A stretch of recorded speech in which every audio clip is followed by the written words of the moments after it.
हुकूमत को भी शायद शर्मिंदगी का एहसास हो। तो बहरहाल हमारी अदालत पेशावर हाई कोर्ट मौजूद है और अल्लाह के फजल से तमाम शहरियों को उनके बुनियादी इंसानी हुकूक की हिफाजत और उनकी जो पासदारी है वो हमें यहीं पर ही मिलती है। अदालतों से जमानतें हो गई हैं, इंशाअल्लाह अब आगे हम कानूनी रास्ता इख्तियार करेंगे। और आखिर में एक बात और ऐड करना चाहूंगा कि आज ये जो गैर आईनी हथकंडा इस्तेमाल करने की मजमूम कोशिश की गई है कुछ दिनों से 26वीं आईनी तरमीम के नाम पर, आज उसके खिलाफ पूरे मुल्क में एहतजाज हो रहा है, जिसमें एक बुनियादी एजेंडा उन बेगुनाह सियासी असीरों की रिहाई है जिनमें सर फहरिस्त इमरान खान हैं, उनकी अहलिया बुशरा बीबी हैं, डॉक्टर यास्मीन राशिद साहिबा हैं, महमूद रशीद साहब हैं, चौधरी एजाज हैं और हमारे सैकड़ों और कारकुन जो बिल्कुल बेगुनाह थानों में कैदोबंद की अजियतें सह रहे हैं।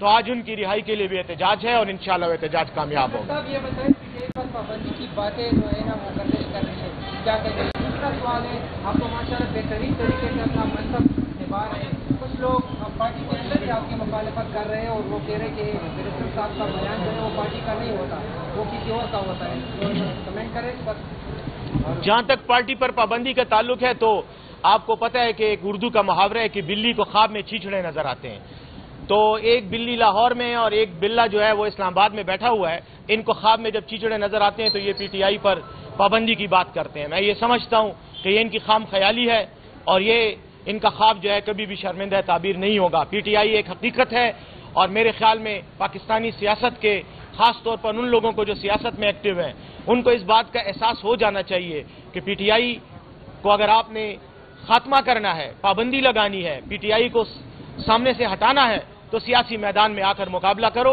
और अवाम की हिमायत की बल बोते पर पीटीआई को नफी करो, वरना कोई चांस नहीं है। इंशाअल्लाह पीटीआई आपको नफी करके रहेगी।